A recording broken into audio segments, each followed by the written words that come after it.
Hello everyone, welcome back to my channel. This is Rori Varma. So आज की video में हम डिस्कस करेंगे कुछ बहुत इंपॉर्टेंट एब्रिविएशंस और साइंटिस्ट के कंट्रीब्यूशंस। देखिए, आपके बोर्ड एग्जाम्स की डेट्स काफी नजदीक आ गई हैं, ठीक है। तो मैं कोशिश करूंगी कि जितने भी इंपॉर्टेंट क्वेश्चंस हैं फिजिक्स, केमिस्ट्री, बायोलॉजी से रिलेटेड और इंपॉर्टेंट टॉपिक्स मैं वही अपलोड करूंगी आप सभी के लिए। तो आज की वीडियो में हम यही देखेंगे। देखिए, इंपॉर्टेंट एब्रिविएशंस और साइंटिस्ट और उनके कंट्रीब्यूशंस ये एग्जाम्स में अक्सर पूछे जाते हैं। आईएससी बोर्ड के लिए तो बहुत इंपॉर्टेंट है, सीबीएसई बोर्ड में भी क्वेश्चन आते हैं। कुछ इंपॉर्टेंट एब्रिविएशन जैसे ये दिए हुए ये दिए होंगे एंड आपको उनकी फुल फॉर्म्स लिखनी होंगी, ठीक है। ऐसे क्वेश्चन आते हैं और कुछ साइंटिस्ट के नेम्स पूछे जाते हैं, उनके कॉन्ट्रीब्यूशन, उन्होंने क्या क्या कॉन्ट्रीब्यूट किया है, ये सारी चीजें एग्जाम में आपको देखने को मिलेंगी, ठीक है। सो आज के इस वीडियो में हम यही डिस्कस करेंगे। सबसे पहले देखेंगे important abbreviations.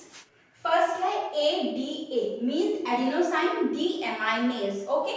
The next is CMA means central mediated immunity, okay.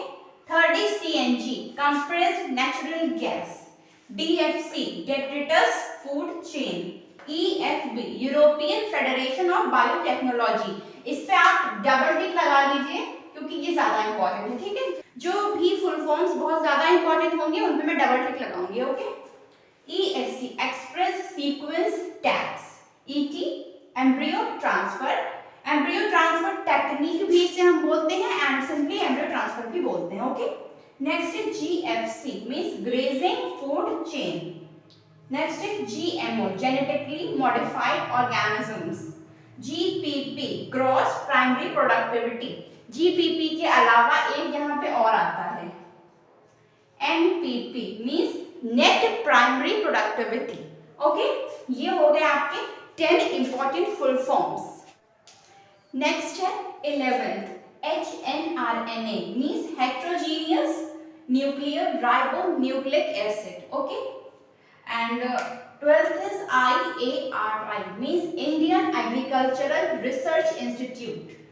13th is IMR infant mortality rate. It is important, okay. The next is ICSI intracytoplasmic sperm injection, very most important, double tick लगाइए इस पे, okay. 15th is IUCD या फिर IUD भी इसे बोलते हैं, means intrauterine contraceptive devices, very most important, okay. The next is IUI intrauterine insemination. देखिए, यहाँ पे कुछ कंफ्यूजन आपको हो सकती है, पर ये जो शॉर्ट फॉर्म्स लिखी है इनके जो लेटर्स है इनके अकॉर्डिंग आप प्रिपेयर करिए, याद करिए, तो ये इजीली याद हो जाएंगे, कोई भी कंफ्यूजन नहीं होगी, ठीक है। 17th IUT means intrauterine transfer. ये कुछ है जो बहुत ज्यादा इंपॉर्टेंट है, रिपीटेड है, आते हैं, ठीक है। 18th lactic acid bacteria lab, okay. 19th March mucosal associated lymphoid tissue, this is also very important, okay. The next is IUCN. देखिए, ये एक ऐसा एब्रिविएशन है IUCN, स्टूडेंट्स को इसमें लगता है कि ये IUCN आया है तो कुछ इंट्रासाइटोप्लाज्मिक यूटेरिन ऐसा हो सकता है और इसी चक्कर में वो फंस जाते हैं, ठीक है। तो ये इसको अच्छे से प्रिपेयर करिएगा। अगर IUCN आता है तो यहाँ पे कंजर्वेशन और नेचुरल रिसोर्सेज से रिलेटेड ये होगा, ठीक है। तो इनके अकॉर्डिंग इसमें आप कंफ्यूज नहीं होंगे, ओके। IUCN यानी international union for conservation of nature and natural resources, okay. ये भी बहुत इंपॉर्टेंट है, so be prepare for this. So the next is MMR means maternal mortality rate, okay, important है ये, इस पे डबल टिक लगा लीजिए। Next is MOET multiple ovulation embryo transfer technology, this is also important. 23rd NACO, now you can call it, okay, National AIDS Control Organization, बहुत important है ये, I think last year आया था, okay. Next is PID means pelvic inflammatory disease, okay. The next is PKU phenylketonuria, इसका एक topic भी है, ये एक disease I know sickle cell anaemia, उसमें ये क्वेश्चन आता है, इसका एक क्वेश्चन भी बनता है जो कि इंपॉर्टेंट है एंड फुल फॉर्म में भी ये आता है, ठीक है। Next is RCH, Reproductive and Child Health Care Programs. Okay. Next is SCID, ये भी एक ये सिकल सेल एनीमिया जब हम पढ़ेंगे उसी में ये एक डिजीज आएगी, सीवियर कंबाइंड इम्यूनो डिफिशियंसी, ठीक है। 28 SNPS, single nucleotide polymorphism, okay. The next is SNRNA, small nuclear ribonucleic acid, यहाँ पे SN दिया हुआ है, ठीक है, तो हम स्मॉल न्यूक्लियर राइबोन्यूक्लिक एसिड देंगे। और कभी कभी एक और आता है यहाँ पे sRNA, sRNA ना यहाँ पे स्मॉल होगा ना यहाँ पे सिंगल होगा, यहाँ पे ये होगा सॉल्यूबल राइबोन्यूक्लिक एसिड, ठीक है। SNRNA आएगा तो क्या करेंगे आप, स्मॉल न्यूक्लियर राइबोन्यूक्लिक एसिड लिखेंगे, ठीक है। और जब sRNA आएगा तो लिखेंगे सॉल्यूबल राइबोन्यूक्लिक एसिड, ओके।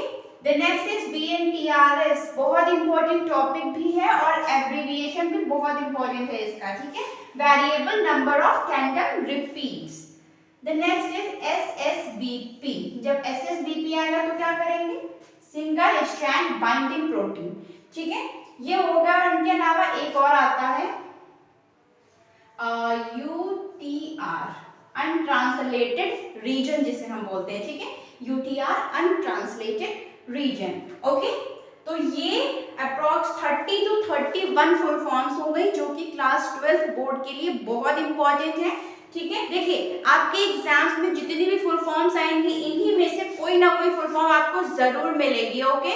सो ये 30 से 31 जितनी भी है सारी फुल फॉर्म्स आप प्रिपेयर कर लीजिए, जिससे एग्जाम में जो भी आएगी आप आसानी से कर लेंगे, कोई प्रॉब्लम नहीं होगी, ठीक है। अब हम देखेंगे साइंटिस्ट की नेम और उनके contributions, scientist and their contributions.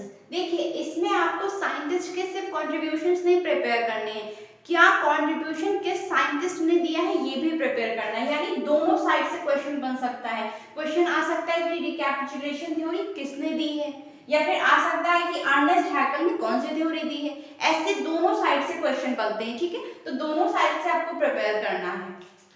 First है ओपेरिन, साइंटिस्ट ओपेरिन ने क्या कंट्रीब्यूट किया, तो उन्होंने कॉजल वेट्स का कंट्रीब्यूशन दिया। Conditions on primitive earth were favourable for chemical evolution, ठीक है, ये दो चीजें उन्होंने बताई।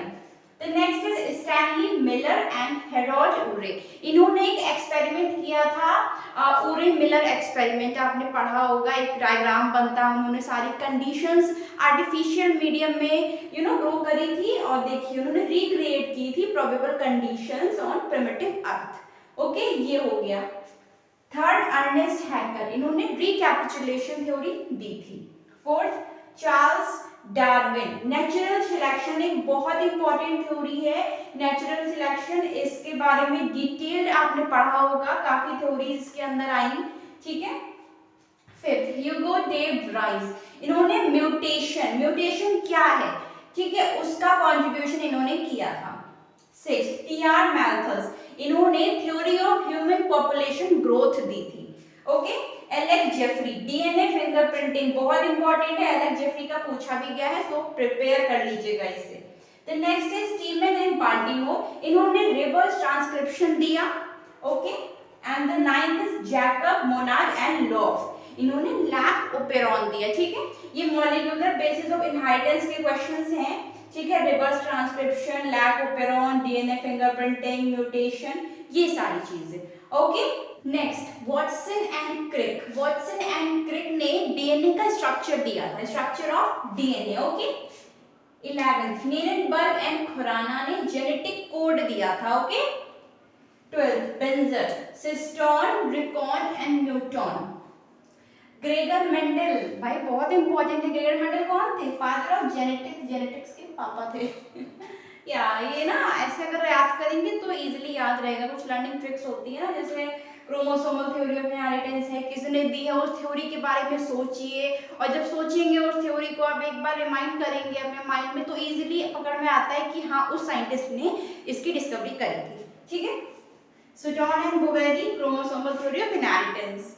टीएच मॉर्गन, लिंकेज, आपको पता है मैंने ये कैसे याद किया था, मुर्गन लिंकेज ऐसे मैंने पढ़ा था, ठीक है, तो आप इस तरीके से पढ़ सकते हैं, T H Morgan, linkage. P Maheshwari ने प्लांट टिश्यू का कल्चर किया था, okay, plant tissue culture. Henking, discovered X chromosome, Henking ने एक्स क्रोमोसोम की डिस्कवरी करी थी। चार्गफ, देखिए चार्गफ जो एक रूल है ये आपने केमिस्ट्री में भी पढ़ा होगा, ठीक है, तो आप इस तरीके से याद कर सकते हैं कि अगर चार्गफ आता है तो उन्होंने केमिस्ट्री में भी हमने पढ़ा है, बायो में भी पढ़ा है, यानी क्या है वो rule of equivalence in DNA structure, इस तरीके से प्रिपेयर करिए। ओके, नेक्स्ट है एफ मिशर, इन्होंने न्यूक्लिक एसिड का आइसोलेशन किया था पस सेल से। ओके, तो सिंपली आप क्या लिखेंगे, isolated nucleic acid from pus cells called nuclein. Okay, so the next is Frederick Griffith, जिन्होंने ट्रांसफॉर्मेशन इन बैक्टीरिया यानी बैक्टीरिया में ट्रांसफॉर्मेशन परफॉर्म किया था, जिसे हम ट्रांसफॉर्मिंग प्रिंसिपल बोलते हैं, ठीक है। Next is Avery McLeod and McCarthy, इन्होंने फ्रेडरिक ग्रिफिथ के एक्सपेरिमेंट को फिर से रिपीट किया था, ठीक है, और प्रूव किया था कि जो डीएनए है वो जेनेटिक मटेरियल है।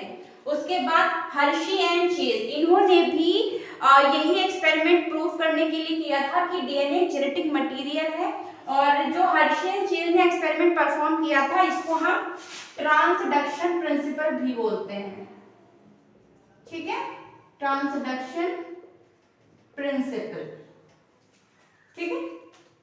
ये सारे जो भी कॉन्ट्रीब्यूशंस हैं ये आपको molecular basis of inheritance chapter में मिलेंगे, ठीक है। मिचेल्सन एंड स्टार, इन्होंने semi conservative replication of DNA बताया था, उसका एक पूरा एक्सपेरिमेंट परफॉर्म किया था। 24 जी गेमाउ, इन्होंने क्या दिया था, triplet nature of codons, codons का ट्रिपलेट नेचर। एसोकोवा, इन्होंने पॉलीन्यूक्लियोटाइड फॉस्फोराइलेज को डिस्कवर किया था, ठीक है, discovery of polynucleotide phosphorylase. Wallace, इन्होंने अर्थ को बायोजियोग्राफिकल रीजन्स में डिवाइड किया था। Okay, Wallace divided the earth into biogeographical regions. 27 M S Swaminathan, ये इंडिया में ग्रीन रेवोल्यूशन लाए थे, ठीक है, ये इंपॉर्टेंट है, इसे पढ़ लीजिएगा, याद रखिएगा। MS Swaminathan, green revolution in India. H Boyer ने रिस्ट्रिक्शन एंजाइम्स की डिस्कवरी करी थी, ठीक है। 29S method to transmit plasmid DNA into host cell. Okay, R Mishra, ये थे father of Indian ecology. Okay, important है, MS Swaminathan, R Mishra, S Cohen, Boyer, ये रिपीटेड क्वेश्चंस हैं, ये आए हैं, सो मेरे अकॉर्डिंग ये तो सारे यहाँ पे इंपॉर्टेंट है, इन्हें जरूर पढ़िएगा। ओके, नेक्स्ट है E Wilson, coined the term biodiversity. Okay, 32 P. Ehrlich, rivet popper hypothesis, ये एक बहुत इंपॉर्टेंट थ्योरी है और बहुत इंटरेस्टिंग थ्योरी है, इसे आप पढ़ेंगे तो बहुत मजा आएगा। सैंगर, डीएनए और प्रोटीन सीक्वेंसिंग की डिस्कवरी इन्होंने करी थी, ठीक है। तो ये आज के हमारे सारे इंपॉर्टेंट फुल फॉर्म्स, सारे एब्रिविएशंस और सारे साइंटिस्ट और उनके कॉन्ट्रीब्यूशंस थे, ठीक है, और ये सारे कॉन्ट्रीब्यूशंस, सारे एब्रिविएशंस बहुत इंपॉर्टेंट है, एंड आई होप कि आपको ये सारे समझ में आए होंगे। देखिए, अगर आप ये सारे प्रिपेयर कर लेते हैं तो बात मानिए जो भी क्वेश्चन आएगा इसी में से आएगा और आप जरूर वो सॉल्व कर पाएंगे, ठीक है। सो ये सारे प्रिपेयर करिए, एंड अभी आपके पास टाइम है, अगर आप रोज 5 ही एब्रिविएशन या 5 कॉन्ट्रीब्यूशन भी पढ़ते हैं, एग्जाम तक आपको सारे अच्छे से प्रिपेयर हो जाएंगे, ठीक है। So I hope that you like this video, please like, share and subscribe to my channel for upcoming videos, and thanks for watching.